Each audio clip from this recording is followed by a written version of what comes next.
बिस्मिल्लाहिर्रहमानिर्रहीम। अस्सलाम वालेकुम नाज़रीन मोहतरम। इस कहानी की इससे पहले आप 27 किस्तें सुन चुके हैं।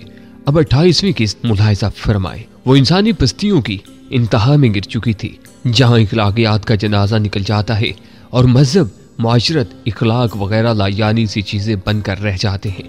सजाता दिल्ली की रहने वाली और पुलिस को मतलूब थी। वो यहाँ पहले 2 साल से अपना नाम और यकसियत बदल कर कयाम पजीर थी। उसके हाथ और लोगों के खून में भी यकीनन रंगे होंगे, लेकिन उनका इल्म किसी को नहीं था। उसके बाप वाली बात भी इसलिए बताई जाती थी कि दूसरे कामरेड इनकलाब के रास्ते पर चलने वाली इस महावीर कामरेड जैसे नजरियात अपनाएं जो बनफ्से नफीस उनमें मौजूद थी, क्योंकि बकौल उनके इनकलाब का हसूल तभी मुमकिन है जब हम तमाम रिश्तों को भुलाकर सिर्फ इनकलाबी का रिश्ता अपना लें, जिसे सजाता ने खूब अपनाया था। कचड़ी में दाखिल होते ही शराब की बदबू मेरे रत्नों में घुस आई थी। पहले तो मुझे ऐसी जगहों से सख्त वहशत होती थी, लेकिन भारत में चूंकि कदम कदम पर ऐसे ही माहौल से वास्ता पड़ता है, इसलिए अब मैंने ज़हनी तौर पर इन हालात से मसाहलत कर ली थी और चंद लम्हों के बाद ऐसी जगहों पर लानत भेजकर मैं फिर नॉर्मल हो जाता था। तब मुझे ये एहसास नहीं हो पाता था कि मैं यहाँ कोई गैर मरई मखलूक बनकर आया हूँ, बल्कि मैं खुद को भी इसी माहौल और इसी में बसने वाले लोगों का एक हिस्सा जानने लगता था। डरबे पर हमारा इस्तकबाल चेतन ने किया। हेलो कामरेड कहकर उसने गर्मजोशी से हमसे मुसाफा किया। अभी हम मुश्किल बैठ ही पाए थे कि सीढ़ियों से कदमों की चाप सुनाई दी और चंद लम्हों बाद होंठों में सिगरेट दबाए मेरे सामने बिगड़ी हुई रईसजादी खड़ी थी। उसकी आंखें नशे से सुर्ख हो रही थीं। जिस पुरानी वज़ाकता के सोफे पर हम बैठे थे, उसके सामने एक कोने में रखी तपाई पर शराब की आधी खाली बोतल और गिलास भी मौजूद था, जिसके भभोके उसके मुंह से उठ रहे थे। उसने इस्तफहामिया नजरों से चेतन की तरफ देखा, जिसने आंखों ही आंखों में कुछ इशारा किया और जवाब में सजाता ने भी उससे कुछ ज्यादा ही सरगर्मी से कामरेड कहकर हम दोनों से बारी बारी मुसाफा किया। अशोक भी शायद मेरी तरह उन दोनों के लिए अजनबी था, लेकिन यहाँ के दूसरे लोग जिन्हें पंजाब में काम करने का मौका मिला था उससे अच्छी तरह आगाह थे। इसीलिए चेतन ने उसका खैर मकदम उस तरह किया था जैसे वो सीनियर कामरेड का किया करते थे। मेरे मुतल्लिक इतलात पहले ही से यहाँ पहुंच चुकी थी। उसके अलावा भी यहाँ ज्यादातर नए फंसाए गए या खुद फंसे हुए कारकुन ही आते थे और बड़ी बाजार के इस मकान को ट्रेनिंग सेंटर का मकाम हासिल था। मुसलसल सफर ने हमें थका डाला था, इसलिए नाश्ता करते ही उसी कमरे के एक कोने में लगी लकड़ी के एक तख्त पोश पर आड़े तिरछे होकर सो रहे। मेरी आंख तो जल्द ही खुल गई, जबकि अशोक अभी तक गहरी नींद सो रहा था। सजाता और चेतन दोनों कमरे में मौजूद नहीं थे। मैं एक तौलिया कंधे पर रखकर नीचे गया और शराब खाने के एक कोने में लगे नलके पर मुंह हाथ धोकर दोबारा वापस आया तो चेतन वहां मौजूद था। कुछ परेशान नजर आ रहा था। कहाँ गायब हो गए थे यार? उसने बड़ी बेतकल्फी से मेरे कंधे पर हाथ मारा। मुंह हाथ धोने गया था, सोचा घूम फिर कर कलकत्ता ही देख लूं। मैंने तौलिया एक तरफ लटकाते हुए जवाब दिया। मैं तो समझा था भाग गए डर के मारे। उसने करीबन हंसते हुए कहा, कामरेड मैं भागने के लिए यहाँ नहीं आया। मेरे लहजे की संजीदगी ने चेतन को भी संजीदा कर दिया। इसी असना में सजाता भी वहां आ गई। वो अब नॉर्मल नजर आ रही थी। उसने चेतन के इशारे पर एक स्टोव पर चाय के लिए पानी रख दिया और चेतन ने अपना काम संभाल लिया। सबसे पहले तो उसने अजीम इनकलाब की खूबियां गिनवानी शुरू की, फिर कुछ हिफाजती इकदाम से आगाह किया और यह खुसूसी हदायत की कि यहाँ किसी कामरेड को सिवाय अपने काम के और कुछ नहीं बनाना, ना ही किसी के मुतल्लिक जानने की कोशिश करनी है। मुझे सिर्फ इन्हीं बातों या मालूमात पर इक्तिफा करना था जो तहरीक की तरफ से मुझे फराहम की जाती। खुद से कुछ जानने की कोशिश करना या ज्यादा चालाक बनना जुर्म था। ऐसी कोई भी हरकत सरजद होने पर अवामी अदालत इनकलाब की राह से हटने वाले या रोड़े अटकाने वाले के खिलाफ कार्रवाई करती थी और उसका हर फैसला कबूल करना पड़ता था, ख्वाह वो कितना ही सख्त क्यों ना हो। अपने असूल व ज़वाबित मुख्तसर बताकर उसने मेरी तवज्जो कुछ सुर्ख जिल्द वाली किताबों की तरफ दिलाई और बताया कि हर इनकलाबी का फर्ज है कि वो इनका मुतालिया करे। चेतन वाकई कामयाब वर्कर था। उसका बात समझाने का अंदाज कुछ इस किस्म का था कि सुनने वाले को ये कभी महसूस नहीं होता था कि उसे डराया धमकाया जा रहा है, जबकि वो सब कुछ कह गुजरता था। चेतन की इजाजत से मैं शहर देखने बाहर आ गया। उसने सजाता को अपने साथ ले जाने की पेशकश की, लेकिन मैंने उसका शुक्रिया अदा किया और कहा कि मैं अकेला ही जाऊंगा।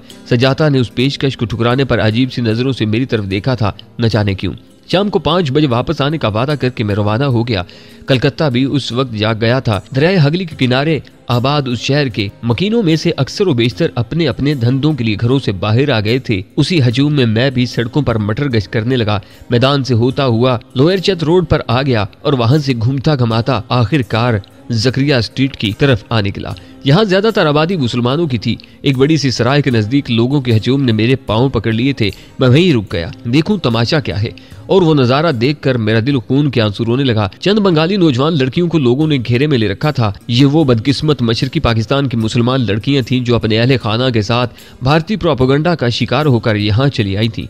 पहले तो ये लोग सरहदी इजला में लगे शरणार्थी कैंपों में आते थे, फिर सियालदेह से होते हुए कलकत्ता की तरफ निकल जाते थे, क्योंकि शरणार्थियों के नाम पर हासिल होने वाले मकामी और बैनुल अक़वामी इमदाद भारतीय सरकार खुद हजम कर जाती थी या मुक्ति बहाने की भीड़ चढ़ा देती थी। और इन बदनसीबों को अपना पेट भरने के लिए कलकत्ता का रुख ही करना पड़ता था।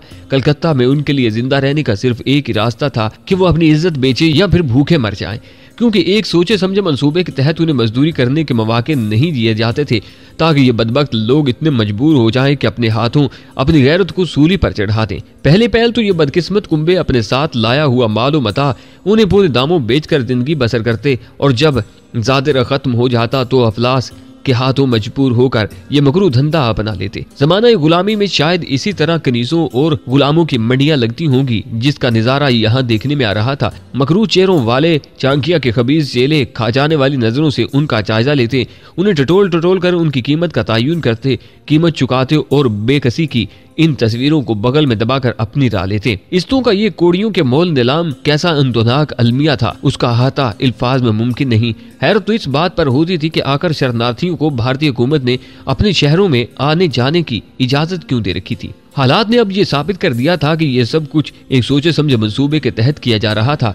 किसी कौम को जलीलो ख्वार करना मकसूद हो तो हमलावर कौमें सबसे पहले दुश्मन की बहू बेटियों की अस्मत पर डाका जनी करती हैं, उन्हें बेगैरत बनाकर उनके तशख्खुस में दरारें डाली जाती हैं और किरदारों में ऐसे शगाफ बना दिए जाते हैं कि जब चाहे उन रखनों में से दखल अंदाजी कर सके। इस मुदाखलत पर मगलूब कुछ कह पाते, एहतजाज भी नहीं कर सकते थे। जमीर तो उनके पहले ही अपनी कीमत पा चुके होते हैं। भारत के इस सबसे बड़े शहर कलकत्ता की मकामी मुसलमान आबादी इतनी गरीब थी कि सिवाय कुड़ने के और कुछ नहीं कर सकती थी। ये हालत मुसलमानों की ही नहीं, यहाँ बसने वाले तमाम मजाहिब के लोगों की थी। भारतीय हुकूमत पर जंगी जुनून का भूत इस बुरी तरह सवार था कि उसने जनता की तमाम जरूरियात को नजरअंदाज करके अपनी तमाम तवानाइयां मशरकी पाकिस्तान पर गासिबाना यलगार के लिए वक्फ कर दी थी। ये मनाजर देखकर मेरा दिल अपनी बदकिस्मती पर खून के आंसू रो दिया। बड़े दुखी दिल के साथ मैं वापस आ रहा था। जकरिया स्ट्रीट के कोने पर खड़े एक बूढ़े मशरकी पाकिस्तानी ने, जिसके साथ सुकड़े सिमटे दो बच्चे भी बैठे थे, भीख मांगने के लिए मेरी तरफ हाथ बढ़ाया। उनकी हालत दीदनी थी। मुझे बजाय रहम के उन पर गुस्सा आ रहा था। तुम साला एकदम बेगैरत है, इधर आजादी का नारा लगाता है, उधर अपनी औरतों का धंधा करता है। मैंने कलकत्ता लहजे में उसे गुस्से से घूरते हुए कहा, हम धोखे में मारा गया साहब, हमारे साथ बहुत जुल्म हुआ। उधर मुजीब हमसे बोला, पंजाबी तुम पर जुल्म करता है, तुम्हारा हक खाता है।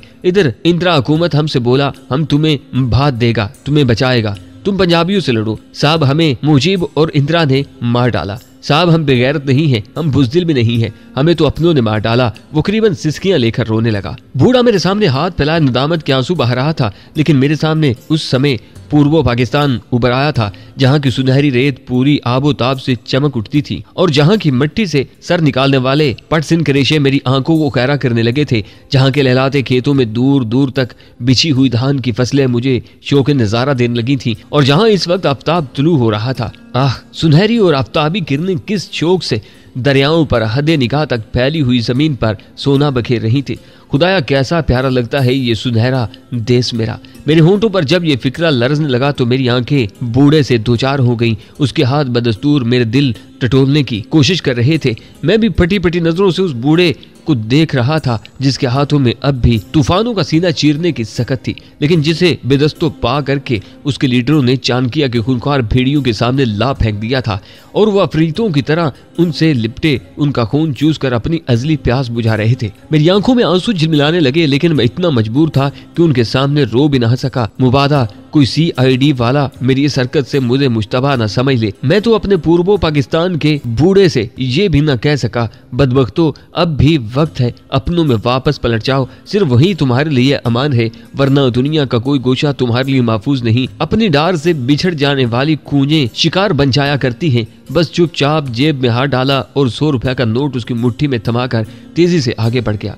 मैं कुछ ज्यादा ही जज्बाती हो गया था और ये बात मेरे पेशे के असूलों से मेल नहीं खाती थी। जल्द ही मैंने अपने आप पर काबू पा लिया और घर लौटने से पहले अपने मकामी दोस्तों से राब्ता कायम करके उन्हें अपने ठिकाने से आगाह भी कर दिया और जरूरी हदायत भी हासिल कर ली। लेकिन जब चेतन के यहाँ पहुंचा तो एक कांटा बदस्तूर मेरे दिल में पवस्त था और वो था मशरकी पाकिस्तान की बहनों की रहम तलब निगाहें, मेरी बदनसीब बहनों की बदनसीब फरियादें। 5 बजे के करीब एक और शख्सियत का नज़ूल हुआ। ये बिस्वास था। इन लोगों का मकामी लीडर बिस्वास ने भी मुसाफा करने में खासी गर्मजोशी दिखाई थी। फिर मेरे देखते ही देखते वहां 5-6 और नौजवान इकट्ठे हो गए। ये सब मेरी तरह अंडर ट्रेनिंग थे। बिस्वास और चेतन ने हमें करीबन 1 घंटा तक कम्युनिज्म लेक्चर दिया। बादल नख्वास्ता मुझे भी दूसरों की तरह उनकी उल्टी सीधी सुननी पड़ी। अज़ां बाद हमने सजाता की बनाई हुई चाय जहर मार की। दौरान लेक्चर तो किसी को आंख झपकने की भी इजाजत नहीं, लेकिन उसके बाद कामरेड सजाता से बेहुदा मजाक करने लगे थे। विश्वास चला गया था, उसके बाद एक एक करके बाकी लोग भी चले गए। मैं और अशोक शाम ढलने के बाद सजाता की मईत में वहां से चले आए। सजाता हमें कलकत्ता के तंगो तरीक मोहल्लों और पुरताफन गलियों में घुमाती बिलाकर एक बिल्डिंग के सामने ले आई जिसमें कम अज कम 50 कुंबे मुकीम थे। उसी के एक कोने में एक कमरा हमारे लिए भी मौजूद था। मेरे रवैये ने उसे कुछ उलझन में मुब्तला कर दिया था जिसका इजहार उसकी मुख्तलिफ हरकत से हो रहा था। अशोक अलबत्ता उसे खासा इंजॉय कर रहा था। एक बात जो मैंने अब तक खास तौर से नोट की थी वो ये कि ये लोग ज्यादातर गुंजान आबाद इलाकों में ठिकाना करते थे, वरना अमूमन सुनने में यही आता था ऐसी तंजीमें उजाड़ और वीरान मकामात पर बसेरा रखती हैं। मैंने उन लोगों से कह दिया था कि मैं यहाँ एक सेल्स एजेंट की हैसियत से कायम कर रहा हूँ और अपने असूलों के मुताबिक वो लोग किसी की प्राइवेट लाइफ में दखल भी नहीं देते थे। सजाता हमें अगले रोज के प्रोग्राम के मुतल्लिक जरूरी हदायत देकर चली गई। अशोक ने मेरे साथ सफर के दौरान इस बात का अंदाजा लगा लिया था कि पीने पिलाने के मामले में मैं बिल्कुल कोरा हूँ। शराब खाने पर वो इसीलिए अकेला ही चला गया, जबकि मैंने ढाबे का रुख किया। वहां से मैं जल्द ही वापस आ गया और आते ही सोने की फिक्र करने लगा, लेकिन नींद थी कि आ ही नहीं रही थी। सुबह से जो कांटा दिल में पवस्त हुआ था अब वो मेरे सारे जिस्म को अपनी गिरफ्त में ले चुका था। मशरकी पाकिस्तान की मुकम्मल दास्तान मेरे सामने बिखरी पड़ी थी और वो कहानी मेरे लाशौर से जिंदा होकर अंगड़ाई लेकर बेदार होने लगी थी। उस तकद्दुस मुआब धरती से सितंबर 65 में क्रच इंडिया का नारा उभरा था। ये स्लोगन लेकर पूर्व पाकिस्तान के जवानों, बच्चों, बूढ़ों और औरतों ने बड़े बड़े जुलूस निकाले थे। उन्होंने अपने कौल ही से नहीं अमल से भी साबित कर दिया था कि वो शहीद सिराजुद्दौला के जानशी हैं। फर्स्ट बंगाल टाइगर ने अपने जिस्मों की आहनी दीवारें भारतीय सुरमाओं के सामने चुन दी थीं। वो अमन व अज़म की ऐसी नाकाबिले तस्कीर दीवार बन गए थे जिससे सर टेक टेक कर चांकिया के खूनखार चेलों के जहरीले अज़म तिड़क गए थे। मुझे वो बूढ़ी औरत याद आ गई जो भात वाल लेकर जैसूर की सरहद पर मोर्चा जन अल्लाह के शेरों के पास आई थी। उसने सिसकियां लेकर बताया कि उसके बच्चे सुबह से भूखे हैं। शाम को बूढ़ा चावल लाया तो उन्होंने खाना खाने से इनकार कर दिया कि पहला हक हमारे माल और जान पर, हमारे जालों का है। आज उसी बूढ़ी माँ के बच्चे जिन्होंने भूखे होते हुए भी अपने फौजियों के खाने से इनकार कर दिया था, उनके खून के प्यासे हो रहे थे। उनकी आंखों से मकार हिंदू ने मोहब्बत की शबनम को निचोड़कर वहां नफरत की चिंगारियां भर दी थी। इलाही, इतनी बड़ी और जबरदस्त तब्दीली कैसे आ गई? किसने सीधे साधे इंसानों को अपने भाइयों के खून का प्यासा कर दिया? दो भाइयों के बीच क्रोध की मजबूत दीवार किसने चुन दी? किसने कपास का सोना पैदा करने वाले किसान के हाथों से तखलीक की कुव्वत छीनकर उसे फना के जहरीले तरशूल थमा दिए? सियालदेह से फरगला कर उजाड़े गए पाकिस्तानियों के काफिले जब झूठी उम्मीदों के सहारे कलकत्ता पहुंचे तो उनका इस्तकबाल मनूजी के सदियों से तरबीज याफ्ता भेड़िए करते। पहले ही हल्ले में वो इनकी शाह रग से सारा खून पीकर उन्हें हड्डियों का ढांचा बनाकर फेंक देते। फिर काली के पुजारियों का खूनी रक्स शुरू हो जाता था और वो बदनसीब न चाहते हुए भी उसके खूनी जबड़े का शिकार हो जाते। उनकी असमतें इफ्ते खाक में मिल जाती, तारीख खुद को दोहराने लगती और तकसीम के वाकयात दोबारा जिंदा होने लगते। सुबह उठकर मैंने अशोक से इजाजत ली और एक करीबी मार्केट का रुख किया। दोपहर तक जब मैं वापस आया तो मेरे पास अच्छा खासा ऑर्डर प्रकाश के लिए मौजूद था और अगले मिशन से मुतल्लिक हदायत भी मिल चुकी थी। हस्बे हुक्म करीबन 3 बजे चेतन के घर जाकर विश्वास का लेक्चर हजम करना पड़ा। वहीं से हम लोग दो की टोलियों में एक तफरीगाह में पहुंचे। तफरीगाह समंदर के किनारे बनाई गई थी जहां एक लॉन्च हमारे लिए तैयार खड़ी थी। उस इलाके से मुतल्लिक मेरी मालूमात बाद सिफर थीं। जिस वक्त हम उस जजीरे में पहुंचे, सूरज समंदर के गहरे पानियों में डूब रहा था। ये जजीरा गैर आबाद दिखाई दे रहा था। मुखालिफ समत खड़ी माहीगीरों की मछलियां पकड़ने वाली लांचों से यह एहसास होता था कि जैसे ये जजीरा यहाँ मछलियां पकड़ने वालों का वक्ती मस्कन है। बाद में मेरे इल्म में यह बात आई कि ये लोग नक्सल बाड़ियों ही में से थे जो माहीगीरों के भेस में यहाँ कयाम करते थे, और ये जगह एक तरह से उनके ट्रेनिंग सेंटर की हैसियत रखती थी। मेरी हैरत की इंतहा न रही जब मुझे ये इल्म हुआ कि तकरीबी कार्रवाइयों के इंस्ट्रक्टर सजाता है। मेरी तरह यहाँ 3 और नए शिकार भी मौजूद थे। हम चारों को सजाता ने पिस्तौल का इस्तेमाल करने से मुतल्लक बताना शुरू किया, और जब अमली मुजाहरे का वक्त आया तो मेरी कारकर्दगी उससे भी बेहतर थी। पहले ही रोज मैंने उन्हें दस्ती बम भी इस्तेमाल करके दिखा दिया। इन बातों का तस्करा मैं अशोक से लुधियाना में कर चुका था, और उन लोगों ने यह भी बता चुका था कि मैंने ये सब कुछ माजी में स्मगलरों के एक गिरोह से वाबस्ता रहकर सीखा था, और बवक्ते जरूरत में इससे भी बेहतर कारकर्दगी का मुजाहरा कर सकूंगा। पहले ही रोज की कारकर्दगी ने उन लोगों को मेरी पोशीदा सलाहियतों का कायल कर दिया, और विश्वास के हुक्म पर मुझे बाकायदा इनकलाबी तस्लीम कर लिया गया। काफी देर गए तक हमारी ट्रेनिंग होती रही। हमें झपट कर हमला करने और भागने से मुतल्लक विश्वास ने खुद तरबियत दी। वो एक मंजा हुआ कमांडो दिखाई देता था, और यह साफ नजर आ रहा था कि उसकी तरबियत किसी खास गैर मुल्की एजेंसी ने की है। वहाँ मौजूद असले का ताल्लुक भी एक खास मुल्क से था जो बज़ाहिर तो हुकूमत भारत का यारगार था, लेकिन अंदर खाने उसकी जड़ें काटने में मसरूफ था। करीबन आधी रात के बाद हमारी तरबियत मुकम्मल हुई। हमारे सोने का बंदोबस्त भी उसी जजीरे में किया गया था। सुबह नाश्ते के बाद माहीगीरों के भेस में मुख्तलिफ टोलियों की शक्ल में हमें उसी तरह वापस लाया गया जिस तरह हमें वहां पहुंचाया गया था। साहिल समंदर से ही हम एक दूसरे से अलहदा होकर अपने अपने ठिकानों पर पहुंचे थे। अशोक पुराना कारकुन होने की वजह से खासा मोहतात हो चुका था और मुझसे सिर्फ मतलब की गुफ्तगू ही किया करता था। वो तो ऊपर कमरे में चला गया। मैंने करीबी होटल का रुख किया। अपनी तरबियत के मुताबिक होटल में मैं एक अलहदा केबिन में बैठा था। ये दूसरे दर्जे का मामूली सा होटल था, लेकिन यहाँ ज्यादातर शुरफा किस्म के लोग ही आया करते थे। एक बैरे को मैंने चाय लाने को कहा। चाय और एक मन लिफाफा इकट्ठे ही मुझ तक पहुंचे थे। लिफाफे से एक छोटा सा रुक्का बरामद हुआ। ये मेरे दोस्तों की तरफ से मेरे लिए नया हुक्म था जिसकी तामील मुझे आज ही करनी थी। मैंने तमाम मकामात और हदायत को ज़हन नशीन किया और कागज को लिफाफे समेत तलफ कर दिया।